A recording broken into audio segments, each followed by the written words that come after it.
Rakta Yahweh, Rakta Yahawashah, Rakta Yahweh, Rakta Yahawashah, Ba'ashem, Rakah, Qudash, a double honor to the apostles, the elders, salutations to you sincere brothers, teaching in truth and in sincerity. This lesson is going to be entitled The Revelation of YAHAWASHI. Hey, because what we were taught in the world that, you know, YAHAWASHI was white, okay, he had a Caucasian background, okay, we was taught that basically he loved everybody and that when he came back everybody would be saved. But according to the scriptures, this does not exist. The truth, one and one, the revelation of YAHAWASHI, which Yahweh gave unto him to show unto servants things which must shortly come to pass. Right. Who are the servants? The servants are the elect. Okay, and Lord willing, we are part of that. Okay, continue. And he sent and signified it by his angel unto his servant John. Right. So an angel came to John, the revelator, and basically the angel made aware to John the revelation of YAHAWASHI. Okay, what he was about, how he looks, so on and so forth. But let's prove that. Get revelation in the Greek, bro. Go ahead. Amos chapter 3, verse 7. Okay. Surely the Lord power will do nothing, but he revealed his secret unto his servants, the prophets. Right. And YAHAWASHI's appearance is a secret. All right. Because if you're outside of the truth, you don't know the true appearance of YAHAWASHI. You don't know the mindset of YAHAWASHI, man. Because why? You've been built up from this so-called Christianity background, this plantation Christianity. All right, and this BS has warped your mind, man. But the prophets are actually going to have the true doctrine, and part of that doctrine is the appearance and the mindset of YAHAWASHI. This the Greek word for revelation in Revelation 1 and 1 is apocalypsis, and it says laying bare, make it naked. Okay, laying bare, make it naked. Okay. So if something is naked, meaning it's totally revealed, man. Go ahead, bro. A disclosure of truth. A disclosure of truth. All right. And through this lesson, Lord willing, we're going to disclose the mindset of YAHAWASHI. It says instruction concerning things before unknown. Right. The instruction. So, hey, part of the doctrine is the instruction. But the main part that I wanted to was the disclosure of YAHAWASHI. Didn't say make all the appearance? Because like in the church, they tell you that the appearance of YAHAWASHI doesn't matter. So if it didn't matter, then why is it stapled in the Bible, man? It says manifestation of appearance. Manifestation, to make known the appearance, to make known of how this individual, which we call our Lord, our Savior, true name, YAHAWASHI, how he actually looks. Okay, if he was actually on earth today, he would look like a so-called Negro, because he came from the house of Judah. He would be a tall man. He would have a beard, okay, full white beard, and a full white head of hair, man, an afro. All right. Now get Isaiah 52 and 15.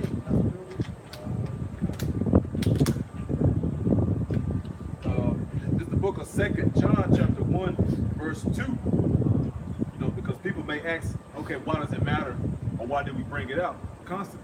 It says, for the truth's sake, which dwelleth in us and shall be with us forever. Right. For truth's sake, we have to declare this, man.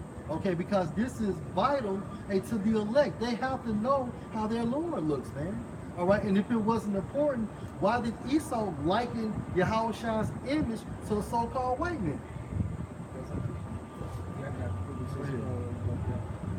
This is John 4 and 24. The Most High is a spirit, and they that worship him must worship him in spirit and in truth. So you have to worship the Most High in spirit and in truth, man. All right, that's extremely important. Precept upon precept. All right, the appearance, the mindset has to be known. It has to be revealed to the elect, man. For truth's sake, not for our sake, but for truth's sake. That's the true worship of YAHAWASHI and YAHAWASHI? It's Isaiah 52 and 15.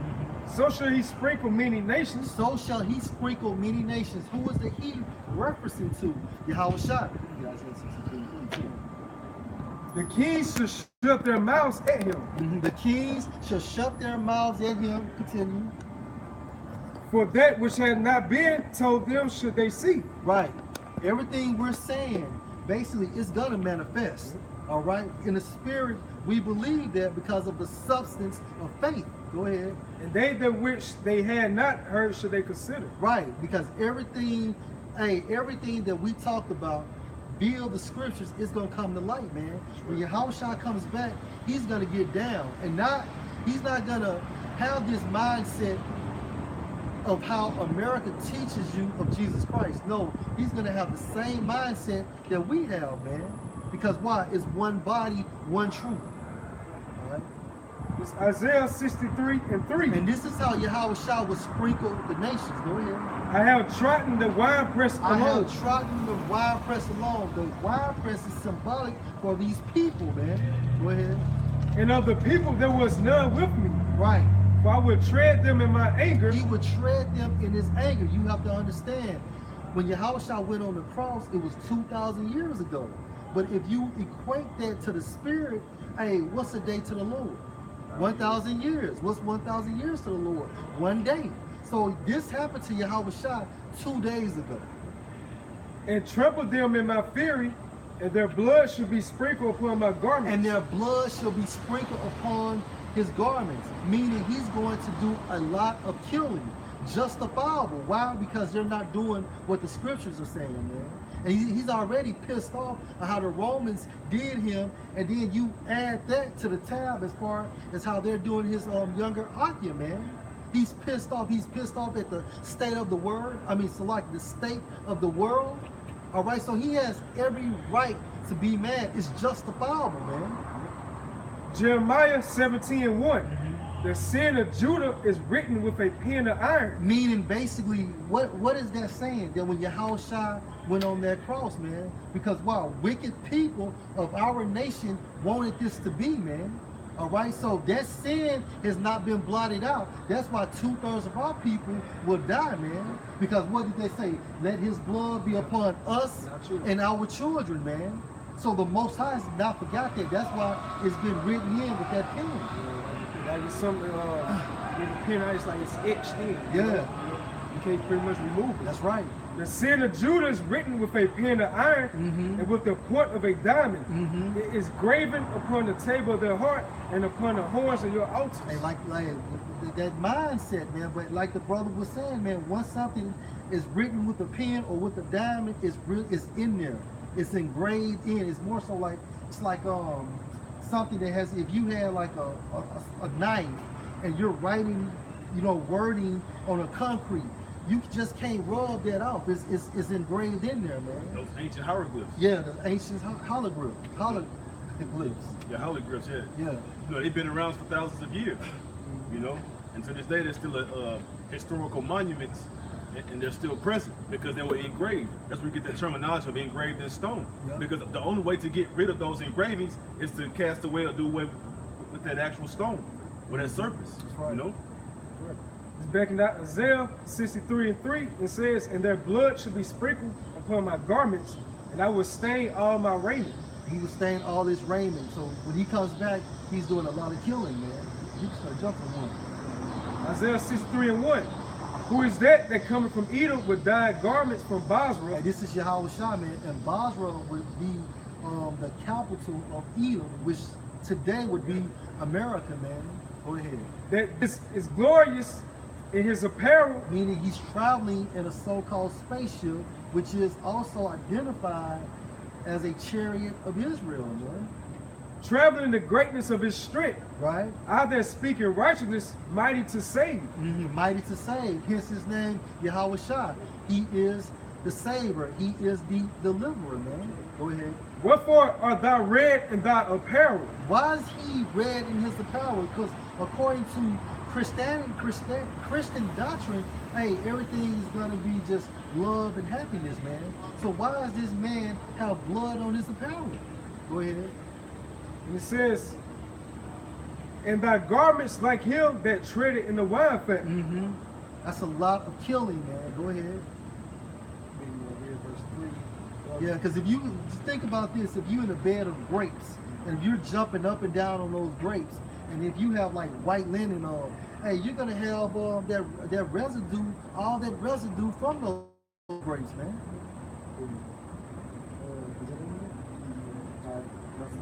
Yeah, because so when you look at the term, at the way that the Lord is going to return, and when He first came upon the earth, right? And you can get that in Zechariah too, right?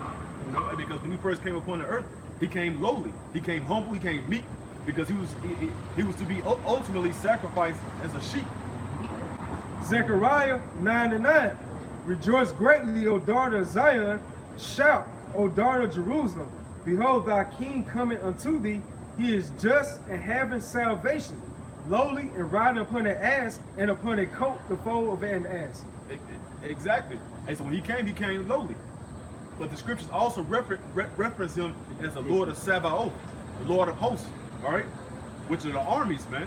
Right. So He's going to come back with the hosts of heavens. He's going to come back and pure force, and angelic force, right? He's coming back with authority, right? You know, He's not going to be carrying a cross anymore, you know, carrying a so-called burden upon His back. He's not going to be whipped. He's not going to be sacrificed anymore, man. He's not going to be killed. He's going to be doing. He's going to be doing the killing that's going on. Jeremiah 4:7. The lion is come up from his thicket, and the destroyer of the Gentiles is on his way. So when Yahushua first came back as Himself, He came like the elder was saying. He was like a sheep. Okay, but now He's coming back as a lion, man. All right, that's why the day of the Lord is going to be traumatic. Okay, it's going to be dark. It's going to be gloomy. Go ahead, bro. That's right. And it says He is gone forth from His place. What's His place? Hey, from the third heaven, the fourth dimension, the spiritual world. Go ahead. Right hand of the Father. The right hand of the Father. And when you look up that term right hand, it means a place of authority and honor, man. He's gone forth from His place to make thy land desolate. To make thy land desolate, man. Okay, and when you look up that term desolate, when you break that term down, it means utterly empty, man. Go ahead. And thy city should be laid waste. Thy city shall be laid waste. America will be laid waste, man. Hey, when He brings that judgment on Yahweh Shabbat, okay, they're going to be laid desolate out there, man. All right, this man has war on his mind. Go ahead, boy. It says without an inhabitant. Without any inhabitants, hence the place we call America, man. Okay, all this whole landmass was going to be annihilated. Yeah, John 18, verse 36. Yahushua answered, my kingdom is not of this world. If my kingdom were of this world, then would my servants fight. Right, and first and foremost, who are the servants of Yahushua? His angels. Okay, then He say He had a legion of angels, and then after that point, man, it's the prophets, man. All right, because hey, Yahushua knew prophecies had to be fulfilled, man, in order for the elect to be sealed. Because if that did not happen, then we wouldn't have the Holy Spirit. Okay, and then if He didn't sacrifice Himself for the nation of Israel, beginning with the elect, He would have been the only one enjoying His kingdom. He did it not for Himself only, but for the Akim as well, man. Now that's what you call taking one for the team. That I should not be delivered to the Jews, but now is my kingdom not from hence. Right, because at this time frame, it was the time of Esau, man. It was Esau's Ayah, his interrupted rulership, man. It's like his uninterrupted rulership. Yes, that's right. Yeah, it's Psalm 2 and start at the top. It says, why do the heathen rage and the people imagine a vain thing? The kings of the earth set themselves and the rulers take counsel together against the Lord and against His anointed, saying, Yeah, because they act like they're going to actually keep us in this lower state forever. They think they're actually going to defeat Yahushua when He returns, man. That's why Trump is talking about investing in space warfare, space weapons. Go ahead, bro. saying, let us break their bands asunder and cast away their cords from us. Mhm. He that sit in the clouds should laugh. Hey, so YAHAWASHI is laughing at them, man.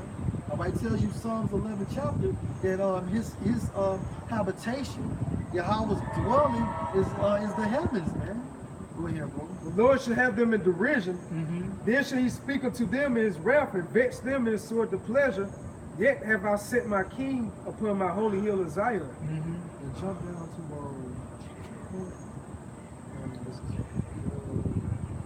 actually started in 17. Verse 7. Yeah, verse 7. It says in verse 7, I would declare the decree the Lord has said unto me, thou art my son. I would declare the decree, the order, this precept, this commandment. Go ahead. This day have I begotten thee. Mm-hmm. Who did Yahweh begot? YAHAWASHI. That goes to show you that David was a prophet. He was in the spirit. All right, because Yahweh did not create David. YAHAWASHI created King David. Via the instructions of his father Yahweh. Go ahead. Ask of me, and I shall give thee the heathen for thy inheritance. Ask of me, and I should give thee the heathens. And that's what we want, man. We're sacrificing ourselves in this life for the kingdom of heaven to come. And it says, in the othermost parts of the earth of thy possession. Last ends of the earth, man. Okay, that's going to be our possession as well, man. Go ahead. And it says, thou should break them with a rod of iron, thou should dash them in pieces like a potter's vessel. So that means that goes to show you that in the kingdom of heaven, we're going to have slaves, man. Okay? That's symbolic for slavery. We're going to be ruling these other nations with a rod of iron, man. Yeah. And if they get out of line, we're going to break them in pieces. It reiterates itself in the book of Revelation, you know? Just in case somebody want to say that that's the Old Testament. God. This is the book of 2 Peter chapter 3 verse 9. The Lord is not slack concerning his promise. Right, he's not slack. Okay, what's the promise? That, hey, we will be redeemed and we part of the elect. We will be redeemed if our names are in the book of life, man. All right, so it seems like it's slack. No, it's not. Prophecies have to be fulfilled, man. Everything still is a moving progress, man. It's a moving process. Go ahead, bro. As some men count slackness. Yeah, as some men count slackness, and the reason why they say that because they don't have the spirit. They don't have the wisdom, knowledge, and understanding, man. But is long suffering to usward, not willing that any should perish, but that all should come to repentance. Right, all and who all will come to repentance? The elect. Okay? That government body first and foremost, and then the 1/3. But the day of the Lord will come as a thief in the night. The day of the Lord will come as in a thief of a night. All right, so meaning literally when you're not expected, man. However, we know it's close via the scriptures, man.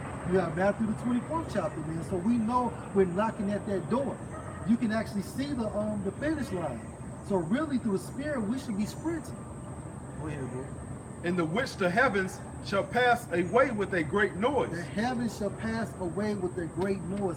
Esau's rulership. Okay, and what's that great noise? Hey, the sounds of the impact from the missiles, man. It says I'm real to and fro like a drunkard. You gotta think about it, it's like real loud, man. And you can only imagine it's going to be extremely loud. Think about when you got a handgun, how loud that sounds, like a Glock or a shotgun or something like that. Right. In the book of 2nd Ezra, it calls it a day of doom. You know?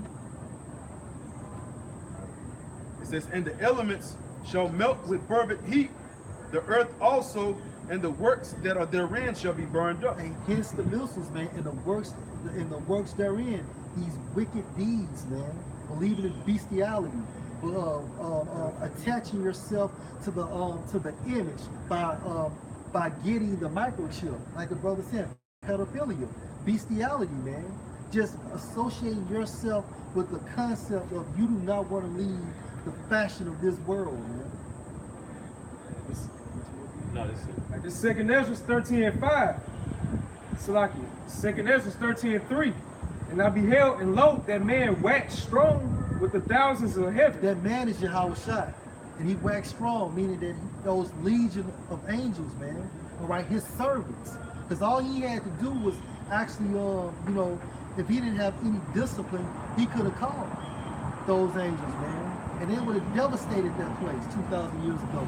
But Yahawashi was spiritual, all right? He wasn't carnal. That would have been a carnal thing to do. Go ahead, bro. You say he called 12 legions. Yeah, that's what, it was 7,000? Yeah, 5 or 7,000. And it says that man waxed strong with the thousands of heaven, and when he turned his countenance to look, all the things trembled that were seen under him. Yeah, because at the end of the day, you're gonna have these. You're gonna have Russia, China, all these countries going to war because they have to be judged over there. All right, but when they look up, they're gonna see the chariots. They're gonna tremble, man, and the chariots gonna be here as well, man. So 2/3 of our people, these other nations, hey, their heart will faint because they don't have no spiritual awareness of that these vehicles are spiritual vehicles for salvation, man. Right. And it says, and whensoever the voice went out of his mouth, that voice is actually talking about those missiles, man, that concentrated fire, laser beams. it said, all they burned that heard his voice, like as the earth felt it when it filled the fire. After this I beheld. That goes to show you how hot that fire is going to be, man. It's going to have the same technology those missiles had. And after this I beheld, and lo, there was gathered together a multitude of men out of number from the four winds of the heaven to subdue the man that came out of the sea. Hey, hence the term Revelation, the 7th chapter, to subdue the man that came out the sea, meaning he came from the heavens, man. That's the sea, because the heavens are composed of water, man. Go ahead. And it says, but I beheld, and lo, he had graved himself a great mountain. Meaning that's how big this chariot is going to be. A fathership. You're gonna have chariots coming from out of those from out of that fathership. And it says, it flew up upon it. So he's gonna be standing on top of that chariot, man. But I would have Every eye should see, right? That's right. But I would have seen the region or place without the hill was graven, and I could not. So although Ezra saw Yahawashi standing on the chariot, he still can see the full capacity of that ship, You man. could tell it from one end to the other, man. That's right. Yes. And it says, and after this I beheld, and lo, all they that which were gathered together. And that chariot literally could be the size of America. That's how big spiritually, if you can receive that, that's how big that vehicle could be. It says, after this I beheld, and lo, all that which were gathered together to subdue him was sore afraid, and yet durst fight. Because the Most High will put the spirit on him to fight, all right, to make it a battle. And lo, as he saw the violence of the multitude that came, he neither lifted up his hand, nor held sword, nor any instrument of war. That goes to show you that Isaiah 63 chapter is symbolic. So Yahawashi is not actually going to be on the ground utilizing guerrilla warfare. He's going to be taking people's asses out, utilizing the chariots, man. Angelic force. That angelic force, man. And it says, but only I saw that he sent out his mouth as it had been a blast of fire. That's those lasers coming out of those chariots. And out of his lips a flaming breath. Same thing. And out of his tongue he cast out sparks and tempests. Same thing. It's just symbolic format. Yeah, because this salvation is going to trump the salvation from ancient Egypt. Yeah. Like during the time of the Exodus, the second Exodus is going to be grandeur. So Yahawashi is going to go all out. It's like the unedited director's cut in the studio. You already know it's a straight smash. Yeah. This is going to be a hit, man. That's right. You know, but that's why the scriptures say that salvation is going to come by those that endure to the end. And you got to be able to receive the message. Those things that are hard to digest, and those things that are easy and simple. Habakkuk 3:3. The Most High came from Teman, and the Holy One from Mount Paran, Salah. His glory covered the heavens. His glory covered the heavens, man. Okay? What is he talking about? The chariots, man. Coming from America, man. And throughout the four corners of the earth. And the earth was full of his praise. And the earth was full of his praise. Go ahead. And his brightness was as the light.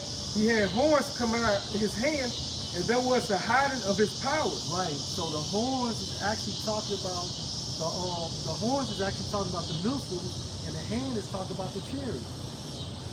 And it says, before him went the pestilence, and burning coals went forth at his feet. Talking about the laser beams coming out of the chariot. Right? All right, boys, we can get at the end and get that Thessalonians talking about the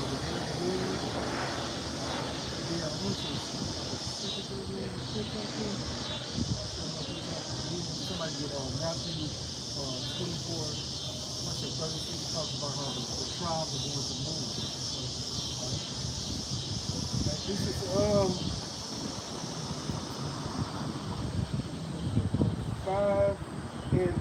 5:1. 1 Thessalonians 5:1. For other times and the seasons, brethren, you have no need that I write unto you, for yourselves know perfectly that the day of the Lord cometh as a thief in the night.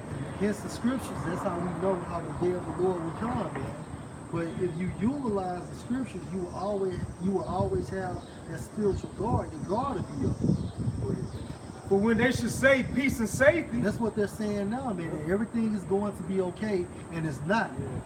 just the other day, Trump announced that 600,000 people was able to get jobs. You know, and trying to make everybody look, see, look how America's coming back up. Yeah. And then a lot of those jobs are actually, they're calculating it from part-time. You know what I'm saying? They're not doing it from like a full-time standpoint as far as people that actually went and got their college degrees, getting a job in their profession. You know, they're utilizing the numbers like a person that got a 4-year degree working at a gas station. And then those numbers are still skewed. Go ahead, bro. And it says, for when they should say peace and safety, there's sudden destruction coming upon them. And that's what we're waiting on, the day of Yahweh, man. Go ahead. As travail upon a woman with a child, As travail, go ahead. and they should not escape. And they should not escape. And then I want to say, if you go into like that travail, it actually talks about the calamities before Yahushua returns, man. So this world, this so-called world, is going to be in a bad shape. You're going to have famines, you're going to have fires, you're going to have pestilence, you're going to have just per se a lawless society, man. It's already going to be kindled. It's already going to be killed, right? And you look up that Greek word for travail, it goes into Odin. It says the pain of childbirth, travail pain, birth pains, intolerable anguish, in reference to the dire calamities precede the advent of the Messiah. There you go. Just like the elder was saying, it's already going to be kindled. That's why Yahushua said in Matthew, if it's already kindled, what is he going to do? He's going to add more to it. Okay? And boy, you can go back.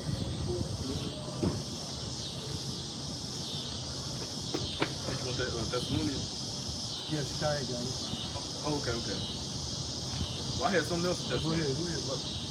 1 Thessalonians chapter 4. I started 1 Thessalonians 4:17. It says, then we which are alive and remain shall be caught up together with them in the clouds to meet the Lord in the air, and so shall we ever be with the Lord. Break it down, man. Hey, because doing that, you can break it down, bro. I'm kind of stuck. Yeah, okay. So read that again. Go ahead, bro. Then we which are alive and remain shall be caught up together with them in the clouds to meet the Lord in the air, and so shall we ever be with the Lord. And we is referring to the hopefully lit, man. And be caught up in those clouds, which is talking about those so-called UFOs, as you people call it, which are the chariots of Israel. And then you're going to have the other elect that's already inside of the chariots. The so-called, well, the martyrs, should we say. That's right. You know, or the ones that previously died before, all hell broke loose, man. That's right. That's going to Revelation 6 chapter. They're just crying on behalf of us. And what did the Spirit say? Well, hey, some of these that's on earth right now has to go through the same thing that you went through. So you're going to have the elect, like the brother said, being beamed up. And once we get those, what you call it, those spiritual bodies per se, celestial bodies, as we're entering, man, we're going to see the martyrs, which are going to already have their spiritual bodies as we're entering the chambers, man. That's why the scriptures reference hearing in the Hebrew tongue come up hither. Yeah, come out of her. Yeah. 1 Thessalonians chapter 5. That goes to show you that the chariots have a sound system. In order to hear it, they have to have a sound. In order for us to hear it, Lord, when we do elect, it has to have a sound system. 1 Thessalonians 5:1. But of the times and the seasons, brethren, ye have no need that I write unto you. That's right. For yourselves know perfectly that the day of the Lord so cometh as a thief in the night. It's coming like a thief in the night. Like I stated before, hey, through the Spirit, if you following the Lamb, wherever he going, you on guard, man. For when they shall say peace and safety, then sudden destruction cometh upon them, as travail upon a woman with child, and they shall not escape. And that's why it's declared as a thief in the night, because everybody else is going to be doing what they normally, their routine thing, on a Monday, or on a Tuesday, or a Wednesday night. Like the days of Noah. Yeah, like in the days of Noah, man. People gonna be marrying, things of that such, man. Jake gonna be getting killed in the damn wedding suit and shit like that, man. Gonna be in concentration, they wedding dresses. You know? You know, Matthew 24. Which verse? Was it 36? Yeah, those are times we coming in too, man. The day of YAHAWASHI, man. That's why it says in Isaiah the 42nd chapter how he has long time holding his peace, man. Which means he's been sitting in the spiritual realm waiting for the Most High give him that word to come on and take down these people, man. Go ahead and get your crown, rightfully deserved, man. Right. Hey, but we're on YouTube. Yeah, we don't have a website. We're just on YouTube. It's you got a pen? I can write it down for you.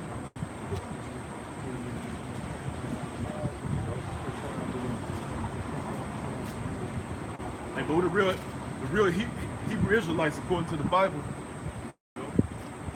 Good. So I'm about to get back to the scripture. Like this is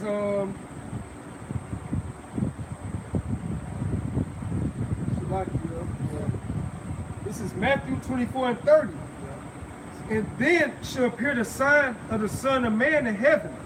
And then shall all the tribes of the earth mourn. Right, and the reason why these tribes are going to mourn because YAHAWASHI is bringing judgment, man. All right, so regardless of what they're teaching in these churches or in Esau's per se philosophies, according to the scriptures, hey, that's not rightly dividing the truth, man. And they shall see the Son of Man come in the clouds of heaven with power and great glory. Hey, with power and great glory, meaning he's going to be in those spiritual vehicles, those chariots, and he's going to have a host of angels with him, the armies. All right, Lord Sabaoth. that's right. Lord of hosts, man. And Lord willing, you are edified. All praises to Yahweh, Hashem, Yahushua, Hashem, Bakakadash. and double honors to the apostles, the elders. Salutations to you, sincere brothers, teaching in truth and in sincerity. Shalom. Shalom.